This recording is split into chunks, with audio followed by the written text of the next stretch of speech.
on the planet, many of which remain untapped by its enterprising and industrious workforce. Half its people are under 22 years old, too young to remember the long history of corruption, war, and foreign exploitation that has left their country broken and lacking basic services. Yet despite being faced with some of the most challenging conditions in the history of civilization, it remains a land of enormous potential. This is Kinshasa, capital of the Democratic Republic of the Congo. The largest French-speaking megacity in the world is located 515 kilometers from the Atlantic coast, along a lake-like widening of the Congo, the river with the second highest flow rate on Earth. If its hydrological power were fully harnessed, it could electrify the entire continent. That's the inspiration behind the Grand Inga Dam expansion, a nearly $100 billion proposed megaproject to create the largest power station in the world, capable of generating more electricity than the two largest hydropower plants currently in operation. And the same potential exists for the solar energy that consistently bathes this equatorial country. The freshwater supply provided by the Congo also ensures that, unlike more arid regions of Africa, the DRC has millions of acres of arable farmland, although only 10% of it is under cultivation.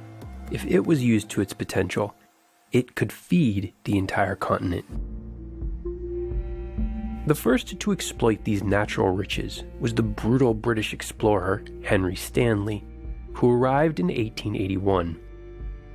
The establishment of a navigable port, which Stanley named Leopoldville after the Belgian king who sponsored his expedition, provided a key access point into and out of the interior jungle. Under Stanley, colonialists massacred and maimed millions in a maniacal attempt to extract ivory and rubber.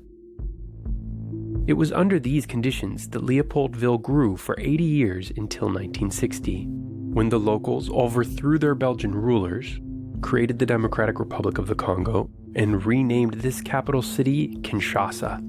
But the tumultuous times have only continued. Prolonged civil wars in the DRC and neighboring countries have left tens of millions dead and displaced. In the 1960s, the Belgian and US-backed Mobutu Sese Seko seized control of the government, stole 4 billion euros from the public coffers, and committed numerous human rights violations over the course of his 3 decades in power. When rebel groups finally ousted him in 1996, the violence and corruption only continued with the rise of Joseph Kabila. Meanwhile, most of the DRC's 108 million citizens were left to scrape by in abject poverty.